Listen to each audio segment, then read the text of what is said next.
A quiet woman was fixing an aircraft engine, until the commander saw the secret coordinates on her back. She wasn't supposed to be noticed. She wasn't supposed to matter. But that night, something hidden for decades came to light. Now, whispers of old wars echo through the base, and someone is watching. She's not who they think she is, and what's written on her skin could set the world on fire. Why was she marked without knowing? And who will get to her first? Those who want the truth, or those who want her silenced? But before we begin, please hit the like button and let me know where in the world you're watching from today. It's always fascinating seeing who's joining us from around the world. The distant hum of aircraft engines filled the night air as Merida Volkov worked methodically in Hangar 3. Her small frame moved with practiced efficiency between the massive fighter jets, their metal surfaces gleaming under the harsh fluorescent lights. The clock on the wall showed 2:30 in the morning, her favorite time when the hangar was nearly empty and she could focus completely on her work. Her calloused hands moved expertly across the hydraulic systems of an F-15 Eagle, checking connections and pressure levels with unwavering attention to detail. The other mechanics on duty barely glanced her way. After 6 months at the base, they had grown used to her quiet presence, her tendency to speak only when absolutely necessary. From his office overlooking the hangar floor, Commander Harrison Blake watched the solitary figure working below. Something about the dark-haired mechanic had caught his attention from her first day. Perhaps it was the precision of her movements or the way she seemed to fade into the background despite her obvious competence. "Sir?" His aide appeared at the door with a stack of reports. "The maintenance logs you requested?" Blake nodded, but his eyes remained on Merida as she disappeared beneath the aircraft's fuselage. There was something almost mechanical about her efficiency, as if she operated according to an internal program that allowed no deviation from her tasks. Down in the hangar, Merida was deeply focused on the hydraulic line inspection. Her fingers traced each connection point, her photographic memory comparing every detail against the thousands of schematics stored in her mind. The smell of jet fuel and machine oil was familiar, comforting. Here, surrounded by aircraft systems she understood perfectly, she felt at home in a way she rarely did anywhere else. A slight vibration caught her attention. Her hand froze on the hydraulic line as she detected an abnormal pressure reading. Years of training kicked in as she quickly calculated the potential risk. "Clear the area!" she shouted, her usually quiet voice sharp with urgency. "Pressure spike in the—" The rest of her warning was cut off by a deafening bang as the hydraulic line burst. The force of the explosion threw her backward, and searing pain shot through her body as hot fluid sprayed across her arms and chest. Her head struck something hard as she fell, and darkness began creeping into the edges of her vision.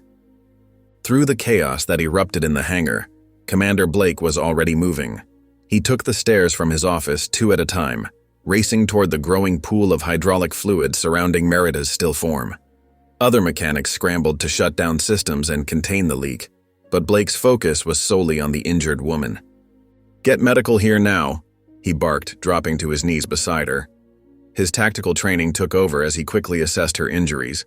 Second-degree burns from the hydraulic fluid, possible concussion from the fall, but she was breathing steadily. Her dark hair was splayed across the concrete floor, and he noticed a strange pattern peeking out from the collar of her coveralls. What looked like a tattoo, but unlike any he'd seen before. Merida's eyes fluttered open briefly, meeting his concerned gaze. For a moment, something flickered in those dark depths. Fear, recognition, before they closed again. The base medical team arrived within minutes, their efficient movements pushing Blake aside as they stabilized her and prepared her for transport. He watched as they carefully lifted her onto a stretcher, noting how small and vulnerable she looked, so different from the capable mechanic he'd observed countless times from his office above. "Commander," one of the senior mechanics approached, his face grave. "Sir, I've never seen a hydraulic line fail like that. The safety systems should have prevented any pressure buildup of that magnitude." Blake's eyes narrowed as he studied the damaged aircraft.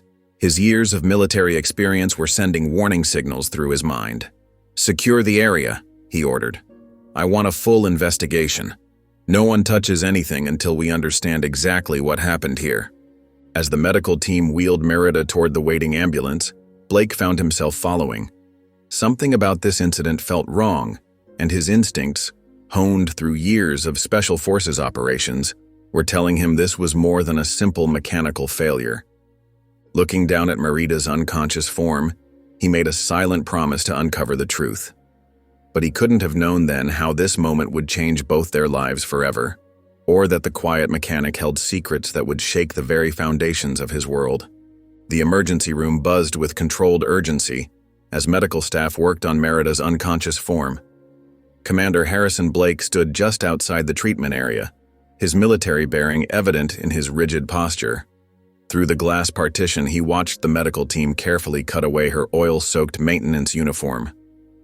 "We need to document the burns," the lead doctor announced, her voice muffled through the glass. "Help me turn her onto her side." As they gently rolled Merida, Blake's attention snapped to focus. Across her entire back, intricate patterns of numbers and symbols created a mesmerizing tapestry of ink. At first glance, it might have passed for abstract art, but Blake's trained eye recognized the significance immediately.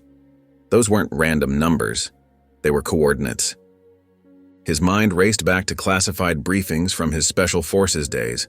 Each cluster of numbers aligned perfectly with strategic locations across Eastern Europe, weapons caches, emergency bunkers, and other sensitive military installations. Some of the coordinates matched locations so classified that even thinking about them made his pulse quicken. "Dr. Reynolds," he called, keeping his voice steady as he entered the treatment area. "A moment, please." The lead physician stepped away from Merida, pulling down her surgical mask. "Commander Blake, we're still assessing the extent of her injuries. The burns are significant but not life-threatening. She's also suffered a mild concussion." Blake nodded, positioning himself so his back was to the security cameras. "I need you to implement Privacy Protocol 7 on this patient," he said quietly. "No photographs, minimal documentation of identifying marks. Treat her injuries, but any unusual observations stay off the official record." Dr. Reynolds' eyes widened slightly. Privacy Protocol 7 was reserved for matters of national security. "Understood, sir. I'll brief my team immediately." Blake watched as she gathered her staff, speaking to them in hushed tones. The medical team's movements became more controlled, more discreet. They continued treating Merida's burns while carefully avoiding any documentation of the tattoos. Standing guard by the door, Blake pulled out his phone and typed a message to his most trusted security officer. "Need complete background check on Marita Volkov. Priority 1. Full spectrum investigation, especially any connections to Eastern Europe. Keep it quiet." His eyes returned to Marita's still form. She looked so ordinary lying there, small, pale, vulnerable. How had he never noticed anything suspicious about her before? The perfect efficiency of her work, her tendency to avoid social interaction, her comprehensive knowledge of military aircraft systems. It all took on new meaning now. A nurse carefully cleaned the hydraulic fluid from Merida's back, revealing more of the coordinate pattern. Blake recognized a sequence that matched a hidden airstrip in the Carpathian Mountains, a location he'd visited only once during a classified operation he wasn't supposed to remember. "Sir?" Dr. Reynolds approached again. "We're going to wrap her burns now. Would you like to document anything else before we proceed?" Blake shook his head, maintaining his composed exterior while his mind raced through potential scenarios. Was Merida a sleeper agent, a data courier, or was she herself unaware of the significance of her tattoos, an unwitting pawn in someone else's game? "Maintain standard security protocols," he instructed. "I want to know the moment she regains consciousness. And doctor, no visitors without my direct authorization." As the medical team began wrapping Merida's injuries in clean white bandages, Blake stepped into the hallway. His phone vibrated with an initial report from security. Subject Marita Volkov, limited background data available. Employment history shows 6 years aircraft maintenance. No criminal record, no social media presence, no family listed. Blake frowned at the screen. The lack of information was itself a red flag. In today's connected world, everyone left digital footprints, unless they were deliberately trying not to. He looked back through the glass at Merida. The quiet mechanic who had worked unnoticed on his base for months now represented a serious security threat. But something about the situation didn't add up. If she were a spy, why mark herself with such obvious military data? Why work directly on a United States military base where discovery was almost certain? His tactical mind began mapping out next steps. He needed to investigate without alerting whoever might be running her. That meant maintaining normal routines while quietly gathering intelligence. And most importantly, he needed to understand exactly what those coordinates represented before anyone else recognized their significance. For now, Merida would remain under medical care, carefully monitored. Blake had no intention of confronting her immediately. Sometimes the best way to uncover the truth was to watch and wait. But he would be ready when she woke up, prepared for any possibility this mysterious woman might present. Commander Harrison Blake sat in his dimly lit office, surrounded by stacks of classified files. His computer screen glowed with decoded intelligence reports, while paper documents covered every surface. 3 days of intense investigation had finally yielded results, though not the ones he'd expected. The truth about Merida Volkov lay scattered across his desk like pieces of a complex puzzle. Each new document revealed another layer of a story that seemed almost impossible to believe. Blake rubbed his tired eyes, trying to process the magnitude of what he'd discovered. Viktor Volkov, he muttered, studying a grainy photograph from 1987. The image showed a stern-faced man in civilian clothes, standing beside a small, dark-haired girl, a young Merida. Viktor had been a legend in Soviet intelligence circles, a master operative who'd vanished without a trace just before the fall of the Soviet Union. What he'd taken with him had been even more valuable: a complete mapped network of Western defense vulnerabilities, including backup sites, emergency protocols, and critical infrastructure points. Blake picked up another file, this one containing Merida's childhood medical records from a remote facility in Kazakhstan.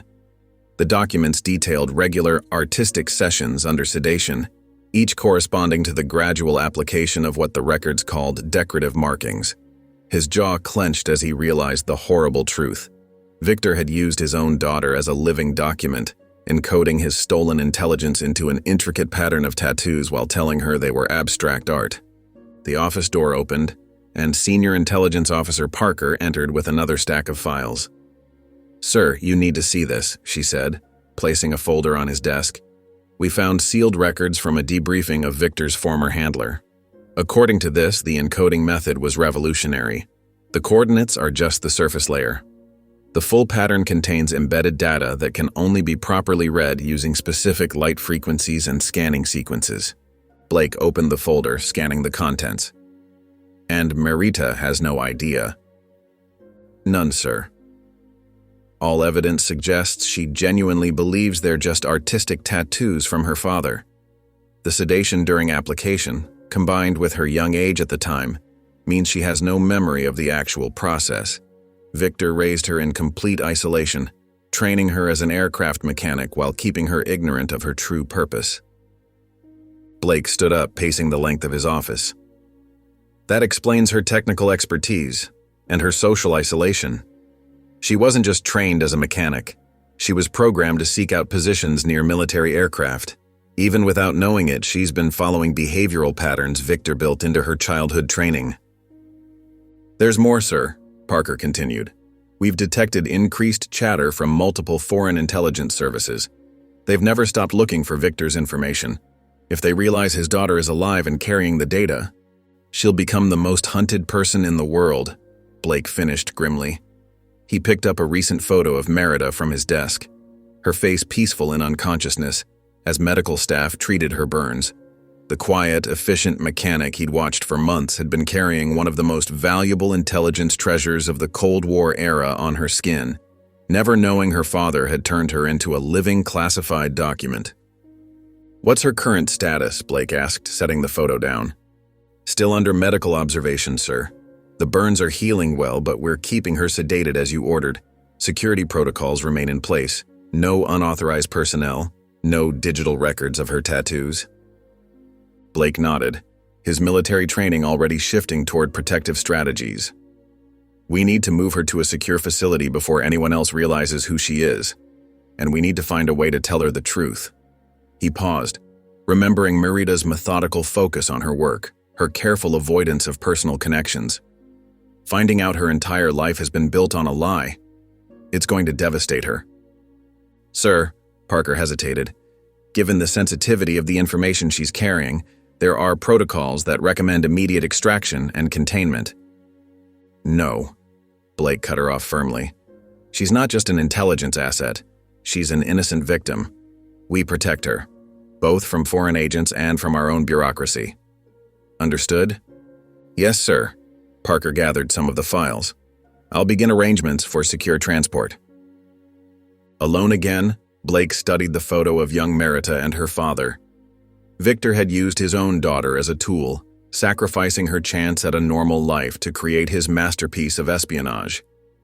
Now she was at the center of an international intelligence crisis, and she didn't even know it yet. Blake carefully organized the files, his decision made. He would protect Merida, help her understand the truth about her past, and find a way to turn Victor's dark legacy into something that could save lives rather than destroy them. First, though, he had to figure out how to tell a woman that everything she believed about herself was part of an elaborate deception, and that her very skin contained secrets that could reshape the global balance of power. Chapter 4. Merida Volkov opened her eyes slowly, adjusting to the harsh fluorescent lights of the medical bay. Her back ached where the hydraulic line had sprayed her with scalding fluid. As her vision cleared, she found Commander Harrison Blake sitting beside her bed, his weathered face etched with concern. "How long was I out?" she asked, her voice hoarse. 3 days, Blake replied quietly. "The doctors kept you sedated while treating the burns." He paused, choosing his words carefully. "Merida, we need to talk about your tattoos." She tensed immediately, one hand reflexively moving to touch her bandaged back. "What about them?" "They're not abstract art," Blake said gently. "They're encoded military coordinates, a complete map of Western defense vulnerabilities. Your father, Viktor Volkov, was one of the most skilled Soviet intelligence operatives of his time. He disappeared with critical classified information just before the Soviet Union fell." Merida's face went pale. "That's impossible. My father was an aircraft mechanic. He taught me everything I know about planes." "He was much more than that," Blake explained, pulling out a folder containing the old photograph of Victor and young Merida.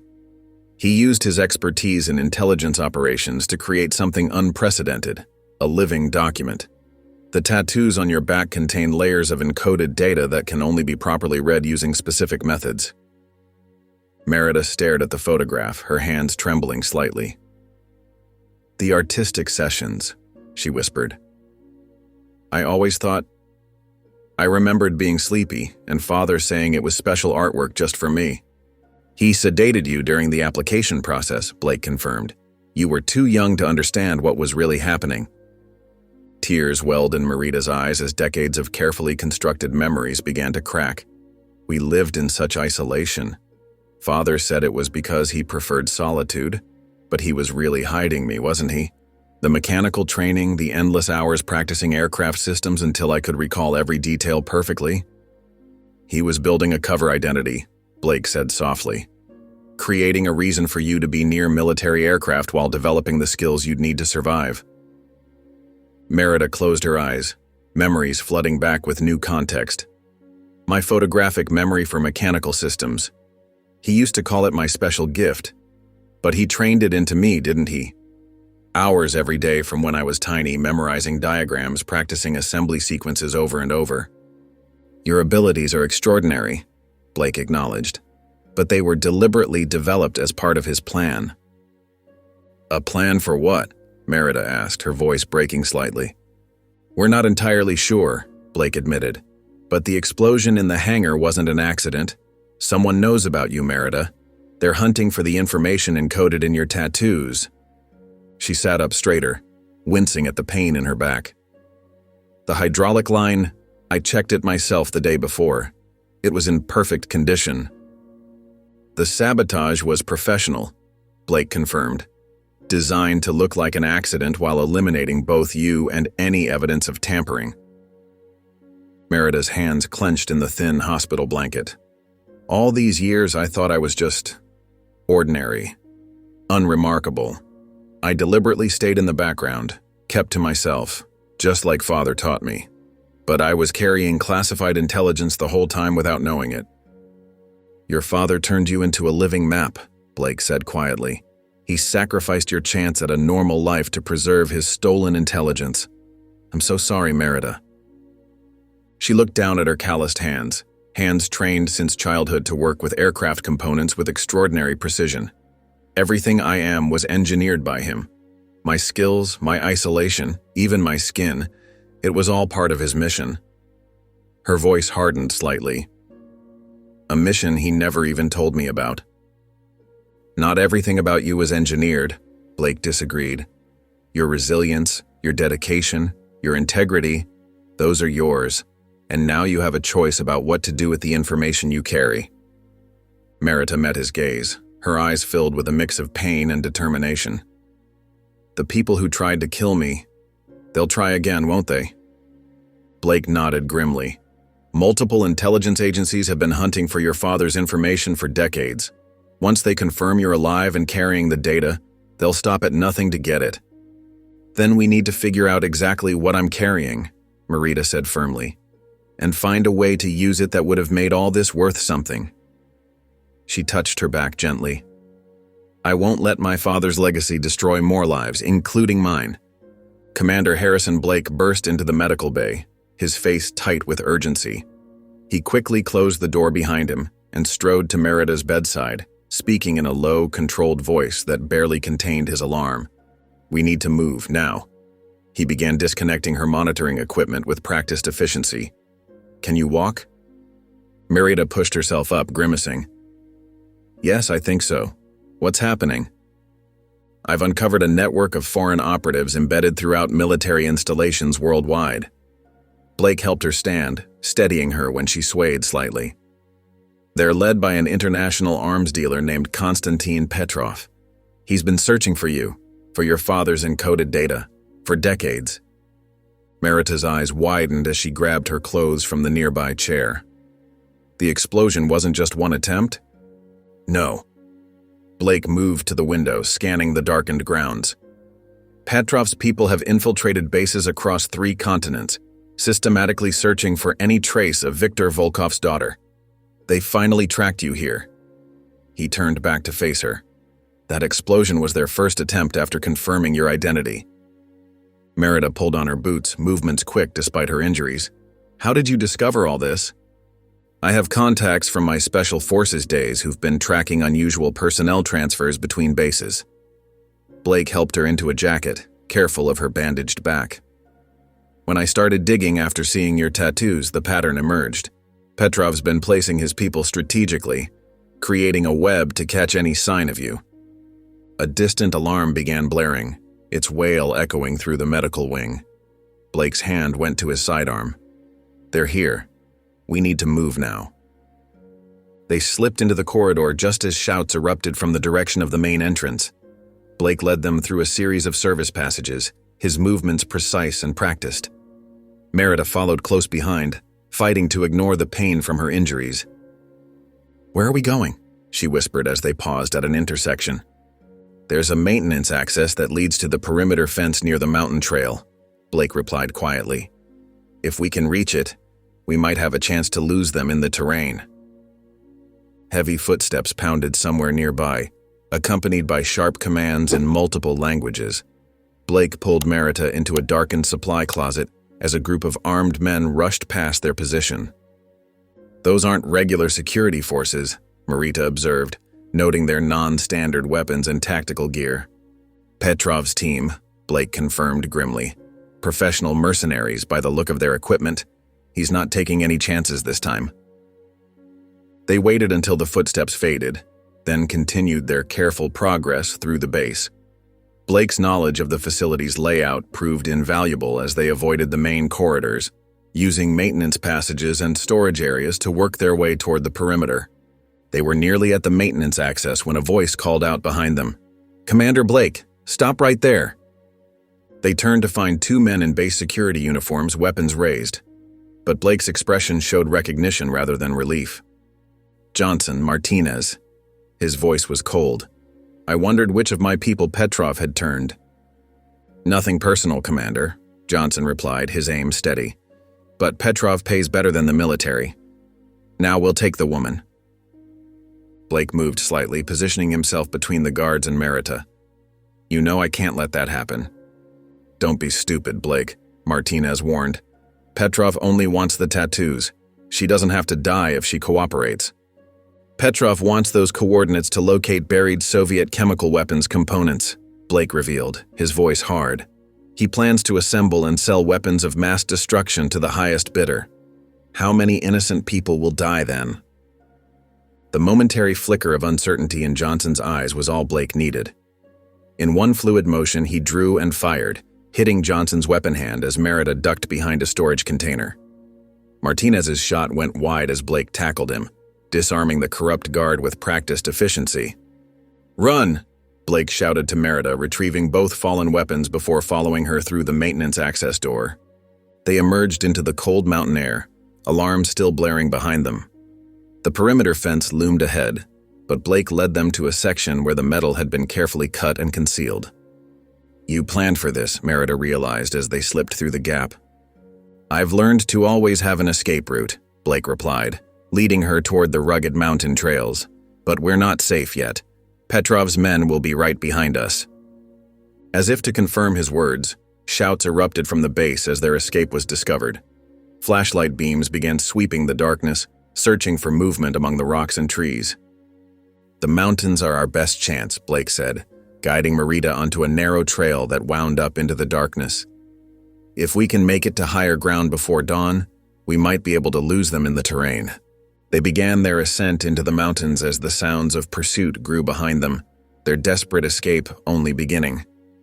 The mountain path twisted treacherously beneath their feet as Blake and Merita climbed higher into the darkness. Behind them, flashlight beams cut through the night like searching fingers, accompanied by the sound of vehicles roaring to life at the base. "They're mobilizing their ground units," Blake said, his breath visible in the cold air. "We need to slow them down." He scanned the rocky terrain ahead, years of Special Forces training kicking in as he assessed their options. Merita suddenly gripped his arm.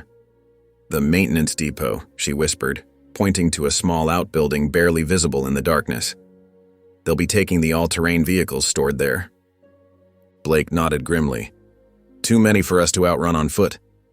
"Get me inside that depot for 2 minutes," Merita said, her eyes showing fierce determination despite her injuries. "I can make sure those vehicles never leave the garage." Blake studied her face for a moment, then made his decision. "Follow my lead." They crept down a parallel path, using the rocky outcroppings as cover. The depot's security light cast harsh shadows as 2 of Petrov's men prepared to deploy the vehicles. Blake waited until they moved to the far side of the building, then led Merita to the depot's side entrance. Inside, 4 military all-terrain vehicles waited in neat rows. Merita moved immediately to the nearest one, her hands running over the engine compartment with practiced precision.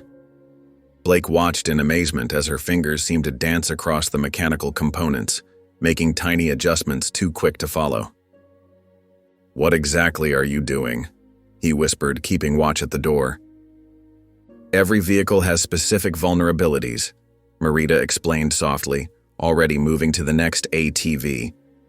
"My father made me memorize the complete mechanical schematics of all NATO and Soviet military vehicles. I can disable or repair any of them by touch." Her hands never stopped moving as she spoke, working with extraordinary speed and confidence. Blake watched her work, understanding now why her father had invested so much in her training. "You're not just remembering diagrams, are you? You actually see the entire system in your mind." Merita nodded, finishing with the 3rd vehicle. "Like a 3-dimensional blueprint, constantly updating as I work, I can visualize every component, every connection." She moved to the final ATV. "My father called it my gift. Now I understand it was just another part of his mission." Shouts outside made Blake tense. "Time's up." "Done," Merita said, stepping back from the last vehicle. They'll start normally, but the fuel injection systems will fail within 50 meters. Complete engine shutdown. They slipped out the back just as Petrov's men entered through the main doors. Making their way up the mountain path, they heard engines roar to life below, followed quickly by angry cursing as the vehicles died one by one. "Impressive," Blake said as they continued their climb, "but they'll still pursue on foot." As if in response, the distinctive thrum of helicopter rotors echoed across the mountainside. A powerful spotlight swept the terrain, searching for movement. "The helicopter complicates things," Blake muttered, pulling Marita into the shelter of an overhanging rock. "We need—" "It's a Mi-8, Marita interrupted, her head tilted as she listened to the engine sound. "Soviet-designed transport helicopter. The tail rotor has a specific vulnerability where the drive shaft meets the gearbox." Her eyes met Blake's in the darkness. "If I can get close enough?" Blake shook his head. "Too dangerous. That spotlight will make us easy targets." "Not if we use it against them," Merida insisted. "The searchlight creates deep shadows, if we time it right." The helicopter swept closer, its spotlight painting bright patterns across the mountainside. Blake watched its search pattern for several moments, then nodded slowly. "All right. But we do this together." They worked their way up to a higher ridge, timing their movements between sweeps of the spotlight. When the helicopter made another pass near their position, Blake helped boost Marita onto a rocky outcropping that put her nearly level with the aircraft's tail section. The spotlight swung away, leaving them in darkness. Marita reached out as the helicopter hovered nearby, her fingers barely brushing the tail rotor assembly. But that brief contact was all she needed. Blake watched in amazement as she made a series of quick, precise adjustments to the mechanism. The helicopter began to drift away, but a sudden grinding sound came from its tail section. The aircraft lurched awkwardly, its pilot fighting for control as the tail rotor's effectiveness deteriorated. Unable to maintain stable flight, the helicopter was forced to make an emergency landing on a lower ridge. "The tail rotor will need complete repairs before it flies again," Marita said as Blake helped her down. "They'll have to call in another aircraft." Blake squeezed her shoulder in silent appreciation of her skills. "That should buy us some time, but we need to keep moving." He pointed to higher ground where the terrain became more rugged. "The longer we can stay ahead of them, the better chance we have of finding help." They continued their ascent into the mountains, their partnership growing stronger with each challenge overcome. Blake's tactical expertise and Marita's extraordinary mechanical abilities had kept them alive so far, but they both knew Petrov's men wouldn't give up easily. The night was far from over. The safe house was hidden deep in the mountains, a rustic cabin that blended perfectly with its surroundings. Blake led Marita up the narrow path, constantly scanning for signs of pursuit. The morning sun had barely risen, casting long shadows through the pine trees. "My contact will be here," Blake said, his voice low. "Jack Morrison. We served together in Special Forces. He's been off the grid for years, but he maintains connections throughout the intelligence community." Merida nodded, her exhaustion evident after their night of constant movement. The coordinates tattooed on her back felt like they were burning now that she knew their significance. Her father's legacy weighed heavily on her shoulders. Blake knocked on the cabin door in a specific pattern. After a moment, they heard multiple locks disengaging. The door opened to reveal a weathered man in his 50s, his sharp eyes taking in every detail of their appearance. "Harrison," Jack said, stepping aside to let them enter. "Been a while since anyone's used the emergency protocols to find me." His gaze settled on Merida. "This must be the package you mentioned in your coded message." The cabin's interior was spartanly furnished but clearly served as an intelligence hub. Multiple screens displayed satellite feeds and news channels, while encrypted communications equipment lined one wall. "She's not a package, Jack," Blake said firmly. "This is Merida Volkov. We need your help understanding exactly what we're dealing with." Jack's expression changed at the name Volkov. "Volkov's daughter? The one with the coordinates?" He moved to secure the door, adding extra locks. "You better sit down, both of you." Merida sank into a chair, her muscles aching from the night's exertion. Blake remained standing, positioning himself protectively near her. "I've been tracking chatter about those coordinates for years," Jack said, pulling up files on one of his screens. "Started right after the Soviet Union collapsed. Your father," he looked at Marita, "was one of their top intelligence operatives, but he was also running a secret operation even his superiors didn't know about." Images appeared on the screen, old photographs of military installations and storage facilities. During the chaos at the end of the Cold War, your father systematically looted chemical weapons stockpiles. But he didn't sell them. He broke them down into their component parts and buried them at strategic locations across Eastern Europe. Merida felt the blood drain from her face. "The coordinates," she whispered. Jack nodded grimly. "Each set of numbers on your back leads to a different cache of components. Separately, they're dangerous but unusable. But together, they could be reassembled into functional weapons of mass destruction," Blake finished, his jaw tight with tension. "Exactly," Jack confirmed. "Your father created the perfect insurance policy. He knew eventually someone would put the pieces together, and they'd need both the coordinates and someone who could authenticate them." He looked at Merida. "That's why he trained you the way he did. Your mechanical abilities, your perfect memory. It wasn't just for aircraft. You can verify the components when they're found." Merida stood up abruptly, needing to move. "All these years I thought the tattoos were art, something personal between my father and me." Her voice cracked slightly. "But I was just another component in his plan, a living map to help someone rebuild weapons that could kill thousands." Blake moved to her side, his presence steady and reassuring. "This explains why Petrov wants you so badly.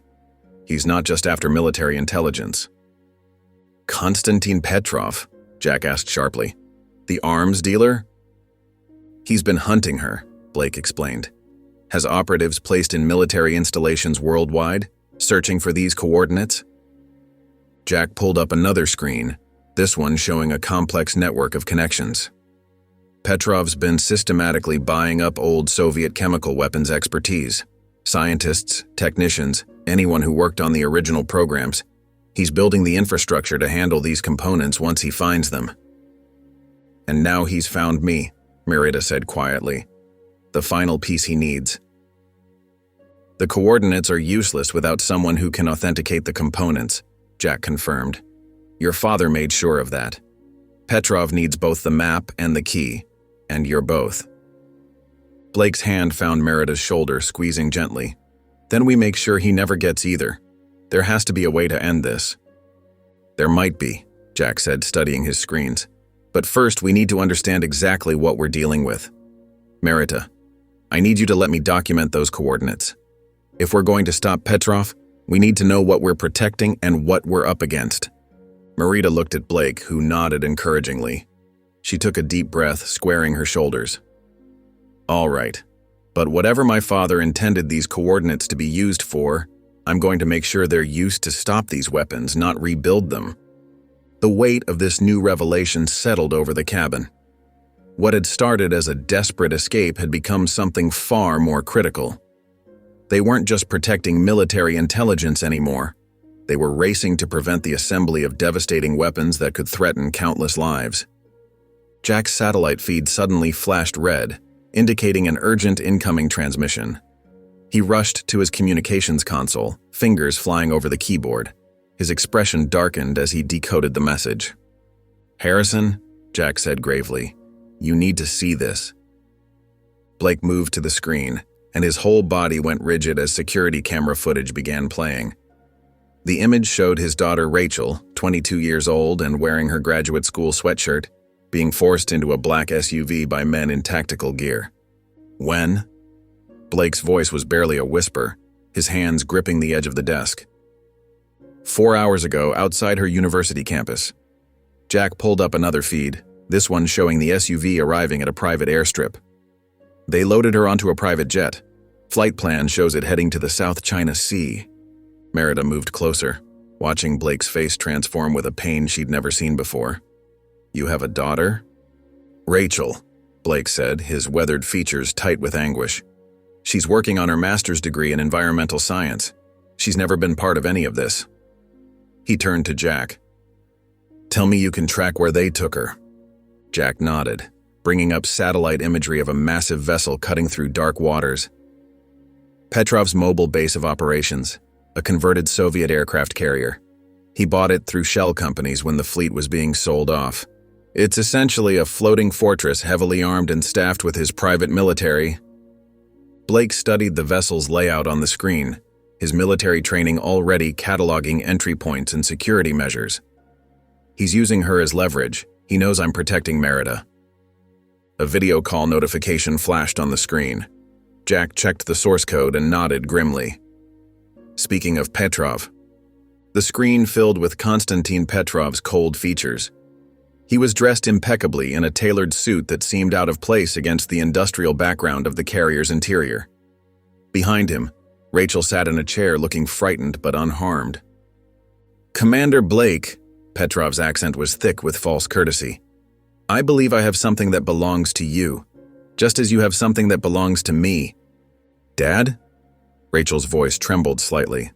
What's going on? It's going to be okay, sweetheart, Blake said, his tone steady despite the fury in his eyes. I'm coming for you. Ah, such touching family sentiment. Petrov smiled without warmth. Let us be clear about the exchange I'm proposing. You will bring me Merida Volkov and her coordinates. I will return your daughter. You have 12 hours before I start sending her back to you in pieces. The screen went black. Blake's hands were clenched into fists, his knuckles white with tension. Merida stepped forward, her quiet voice filled with determination. I've spent my whole life being used as a tool in other people's plans. Not anymore. We're going to save your daughter, but we're going to do it my way. She moved to the screens showing the carrier's schematics. Every ship has weaknesses in its mechanical systems, points where complex networks intersect and become vulnerable. Her fingers traced paths across the diagram. Look here and here. The carrier's original Soviet design used standardized components I know intimately.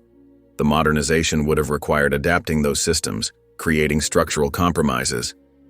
Blake watched her work, seeing her mechanical genius in action. You can find us a way in? Better. Merida's eyes were focused, calculating. I can show you how to turn the ship's own systems against it. The hydraulics, the electrical grid, the communications array, they all have critical junctions we can exploit. Jack pulled up more detailed technical specifications. She's right. The carrier's security is focused on external threats. Armed approaches, aerial assault. They won't be expecting someone who knows how to make the ship fight itself. Blake began marking entry points on the diagram, his tactical experience merging with Merida's technical knowledge. We'll need to split up once we're aboard. I can move through these service corridors to reach the detention level where they're holding Rachel.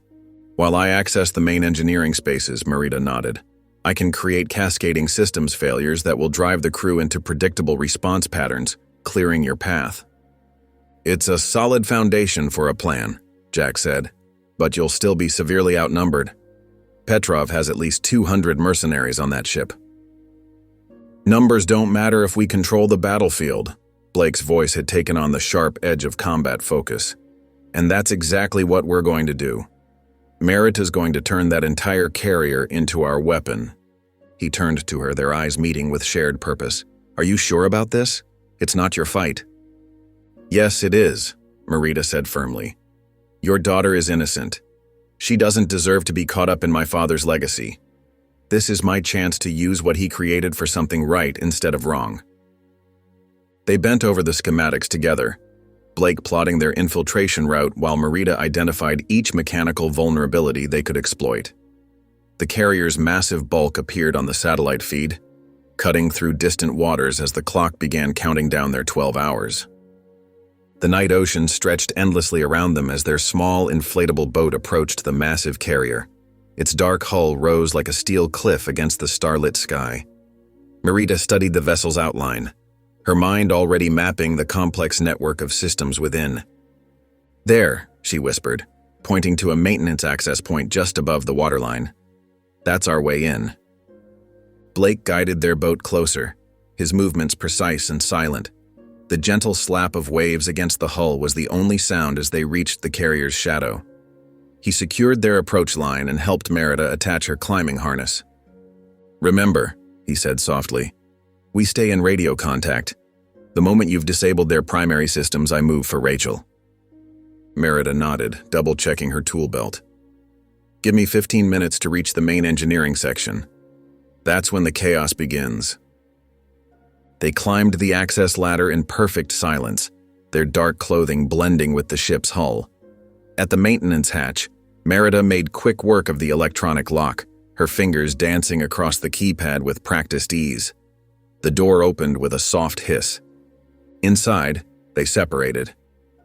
Blake moved toward the forward sections where intelligence suggested the detention cells were located, while Marita descended into the carrier's mechanical heart. Her footsteps were silent on the metal gratings as she navigated the maze of corridors and access tubes. The engineering spaces were massive, filled with the low hum of machinery. Merida moved like a shadow between the towering equipment banks, her trained eye identifying critical junction points. At the first major hydraulic control station, she paused, her hands hovering over the complex array of valves and switches. "Beginning Phase 1, she whispered into her radio. Her fingers moved with surgical precision, adjusting pressure regulators and cross-connecting systems that were never meant to interface. The changes were subtle. Nothing that would trigger immediate alarms, but the cascading effects would soon become catastrophic. Blake's voice crackled softly in her earpiece. "Copy that. Approaching detention level." Merida moved to her next target, the electrical distribution center. Here, she carefully rewired control circuits, creating feedback loops that would gradually overload key systems. The ship's own power would become its enemy. Warning lights began flashing on various control panels as her sabotage took effect. She heard confused voices from nearby crew members as systems began failing in seemingly random patterns. Emergency teams rushed past her hiding spot, heading toward problems that would only multiply.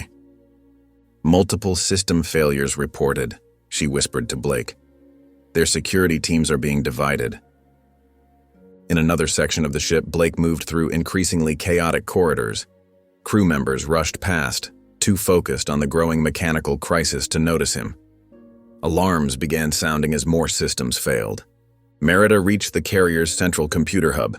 Her fingers flew across keyboards, introducing carefully crafted errors into the ship's automation systems. Climate controls went haywire in some sections, while security doors began cycling randomly in others. "Navigation systems compromised," she reported. "Communications going dark in sectors 4 through 7. The carrier's massive engines began to stutter as her sabotage reached the propulsion systems. She could feel the huge vessel shuddering beneath her feet as machinery fought itself.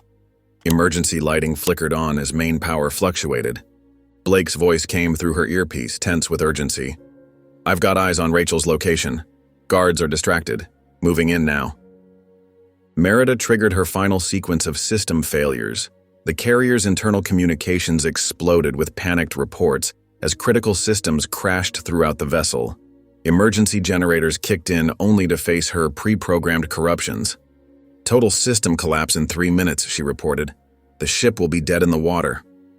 She heard gunfire through her radio, followed by Blake's controlled breathing as he engaged hostiles. Then Rachel's voice, shaky but alive. "Dad? I've got her." Blake's voice was tight with relief. "Merida, get to the extraction point. This place is coming apart." The carrier groaned around them as its systems turned against each other. Merida's sabotage had transformed the mighty vessel into a floating maze of mechanical chaos. Emergency klaxons wailed as she made her way through darkened corridors toward their rendezvous point. She passed dozens of crew members fighting losing battles against failing equipment. Her father's training had taught her every weakness in Soviet-era machinery, and she had turned that knowledge into a weapon more effective than any explosive. The carrier's massive bulk shuddered again as its engines died completely.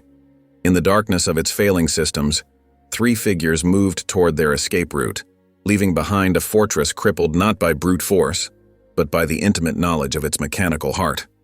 Alarms blared through the carrier's corridors as Blake, Rachel, and Merida converged on the main engine room. Emergency lighting cast red shadows across their faces, while the ship's systems continued their orchestrated collapse around them. "He's trying to reach the backup computer core," Merida shouted over the noise. "It's the only place he can still download the coordinate data." They burst through the heavy doors into the vast engine space. Massive machinery towered around them, now silent and dead from Merida's sabotage. Steam hissed from ruptured pipes, creating an otherworldly atmosphere in the red emergency lighting. Rachel stumbled, still weak from her captivity. "Dad, he's up there." She pointed toward the elevated control platform where Petrov stood at a computer terminal, his fingers flying across the keyboard. Blake pushed Rachel behind a large pipe housing. "Stay here. Don't move until I call you." Petrov's voice carried across the engine room. "Commander Blake, your daughter proved quite useful in persuading the ship's computer technicians to cooperate." His cruel laugh echoed off the metal walls. "But I'm afraid neither of you will be leaving this vessel." Blake moved forward, using the machinery for cover as he worked his way toward the platform. Merida split off in the opposite direction, her eyes scanning the complex network of pipes and control stations around them. "The coordinates are already copying to my secure server," Petrov called out. "Soon every weapons cache will be mine. Your interference has merely delayed the inevitable." A burst of gunfire forced Blake behind a massive pump housing. Bullets sparked off metal as Petrov's remaining guards opened fire from elevated positions. Blake returned fire, his shots precise despite the chaos. Merida reached a control panel and began working, her fingers dancing across the switches. Suddenly, superheated steam burst from overhead pipes, driving two of Petrov's men from their positions. They screamed as the scalding vapor enveloped them. "You see what she can do, Petrov?" Blake shouted, advancing under the cover Merida had created. "She knows this machinery better than your entire crew." Petrov snarled and fired down at them, forcing both Blake and Merida to take cover. "The girl is impressive, I admit. Perhaps I'll keep her alive to help assemble my weapons. Her father's training clearly wasn't wasted." Merida's voice came through Blake's radio. "The backup generator is still powering his terminal. Give me 2 minutes to reach the auxiliary control station." Blake provided covering fire as Merida darted between machinery, working her way toward another control panel. Petrov's remaining guards tried to target her, but Blake's accurate shots kept them pinned down. "Your father would be proud, Merida," Petrov called out mockingly. "He created the perfect instrument, a human key to unlock weapons that will reshape the world." "My father used me," Merida shouted back, her hands never stopping their work at the panel. "But I choose how to use his training now." Suddenly, the platform under Petrov's feet shuddered.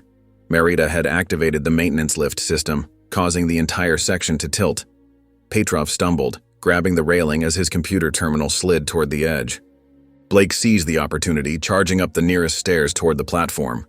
Petrov recovered and turned to fire, but Blake was already on him. They crashed together in close combat, Blake's military training matching Petrov's desperate fury. The terminal dangled precariously from its mounting as the two men fought. Petrov drove his knee into Blake's stomach, then smashed an elbow toward his face.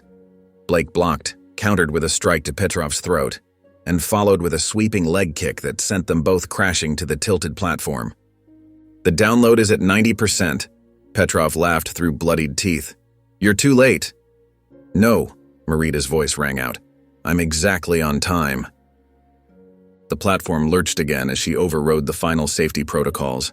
Sparks exploded from the terminal as a power surge fried its circuits. Petrov screamed in rage, lunging for the smoking computer. Blake tackled him before he could reach it. They grappled at the platform's edge, each trying to gain advantage. Petrov pulled a knife, slashing wildly at Blake's face. Blake caught his wrist, but Petrov's superior weight began forcing the blade down. A blast of pressurized hydraulic fluid suddenly struck Petrov from behind. The platform's tilting had exposed a maintenance line, which Merida had weaponized. The high-pressure spray knocked Petrov off balance. Blake seized the moment, twisting the knife from Petrov's grip and striking him with a devastating combination of blows. Petrov staggered back, slipped in the hydraulic fluid and toppled over the platform's edge. His scream was cut short by the sound of his body striking machinery below. "Dad!" Rachel emerged from her hiding place and ran to Blake. He embraced her tightly as Merida joined them on the platform. The smoking terminal sparked one final time and went dark, taking Petrov's weapons ambitions with it. The three stood together as the carrier's systems continued to fail around them. The immediate danger passed, but their escape still ahead. The ship's rescue helicopters thundered overhead as Blake, Merida, and Rachel made their way to the carrier's flight deck. Emergency crews were already evacuating Petrov's captured crew while military vessels surrounded the massive ship. The morning sun painted the ocean gold, a stark contrast to the darkness they'd just escaped. Blake noticed Merida hanging back, her expression troubled as she watched the coordinates being photographed and documented by intelligence officers. She hadn't spoken much since their escape from the engine room. "Something on your mind?" Blake asked, stepping closer to her. Merida took a deep breath, her hands fidgeting with the sleeve of her borrowed jacket. "There's something I need to tell you. About the coordinates." Rachel looked up from where medics were treating her minor injuries. "What about them?" "They're useless now." Merida's voice was quiet but firm. "All of them." Blake's brow furrowed. "What do you mean, useless?" Merida turned to face them fully, her usual reserved demeanor giving way to fierce determination. "I've been systematically eliminating each cache location, one by one, for years. Every coordinate on my back leads to an empty hole or disabled weapons." "But how?" Blake asked, stunned by this revelation. "When?" "My father taught me more than just mechanics," Merida explained, her voice growing stronger. "He gave me a photographic memory, thinking it would help preserve his legacy. Instead, I've used it to destroy it." She began to pace, her words coming faster now. "Every time I memorized a new coordinate set, I would find a way to reach the location. My mechanical skills got me into any facility, any bunker. I'd locate the components, disable them permanently, then erase that coordinate from my active memory." Rachel's eyes widened. "You've been fighting this battle all along."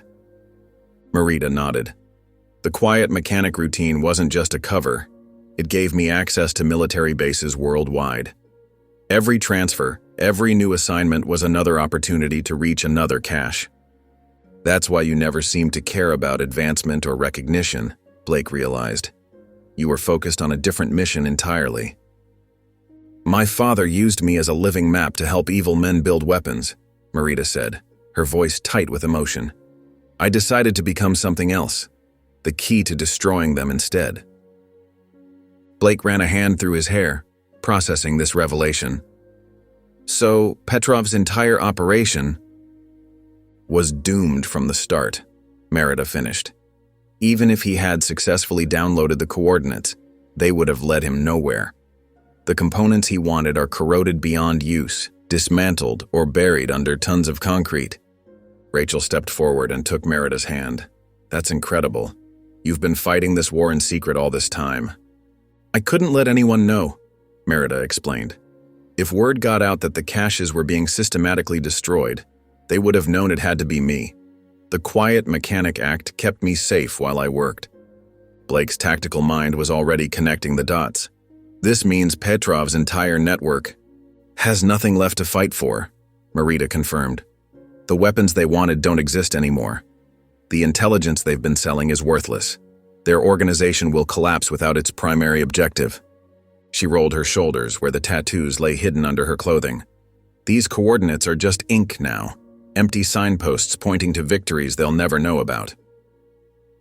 "Your father would never have imagined this," Blake said softly, his daughter using everything he taught her to dismantle his legacy. Merida's eyes grew distant. "He trained me to be a weapon. Instead, I became a shield." She managed a small smile. "The mechanical skills he gave me as a cover story became my real strength. Every disabled cache, every destroyed component was a victory for that little girl he tried to use." Rachel squeezed Merida's hand. "You're a hero, even if nobody else will ever know the full story." "That's why you were so calm during everything," Blake realized. "You knew Petrov could never actually succeed." Merida nodded.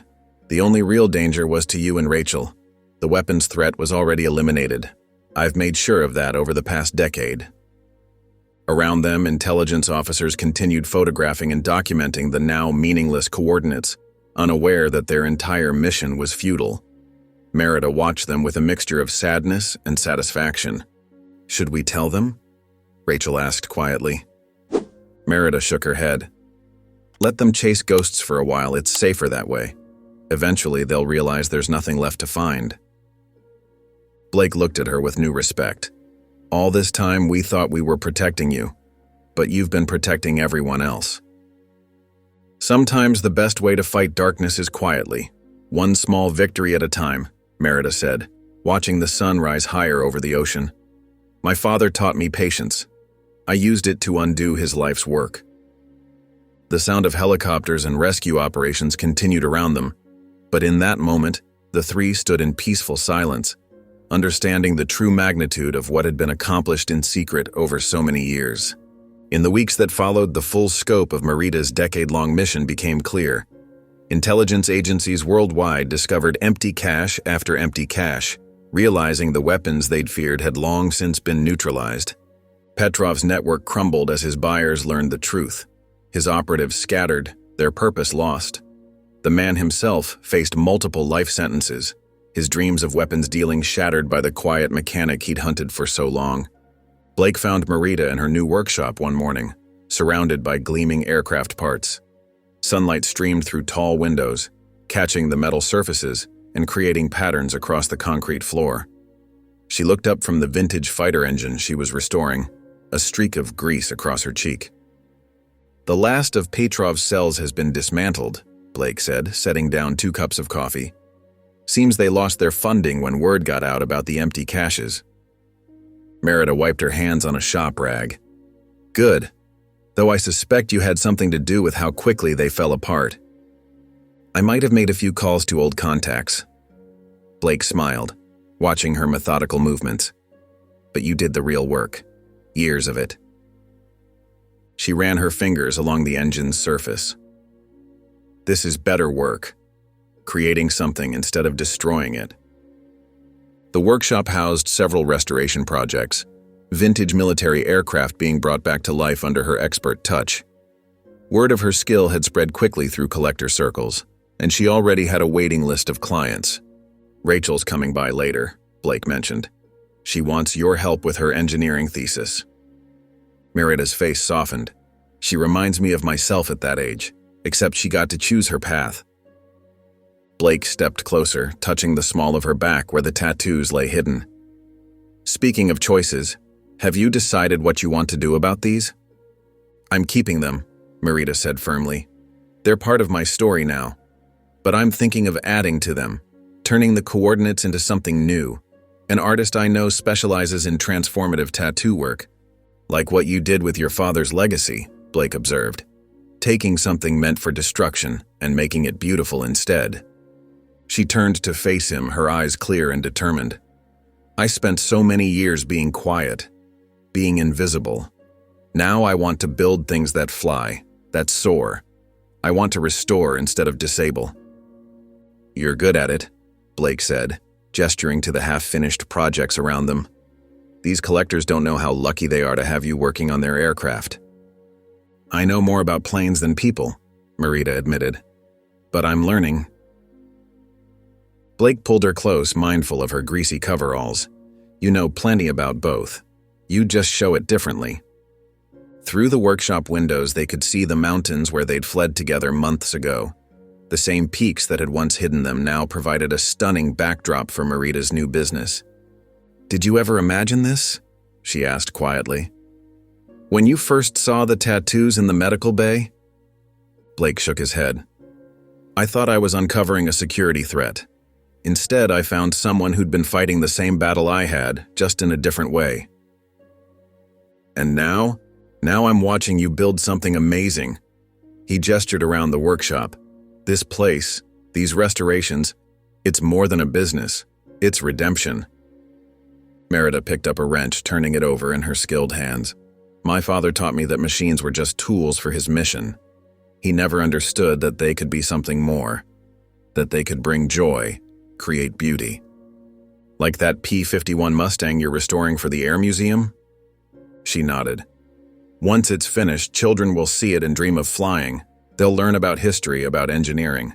That's better than any mission my father could have planned. The sound of a car pulling up outside drew their attention. Rachel bounded into the workshop, her college textbooks under one arm. Merita, I figured out the problem with my design calculations. She spread her papers across a clean workbench. Can you check my work? Blake watched as Merita leaned over the drawings, her quick mind analyzing the engineering problems. Here was where she truly shone, sharing her knowledge, helping others create rather than destroy. Your father tried to write his legacy on your skin, he said later, after Rachel had left. But you wrote your own story instead. Merita touched her back, feeling the raised lines of the tattoos through her coveralls.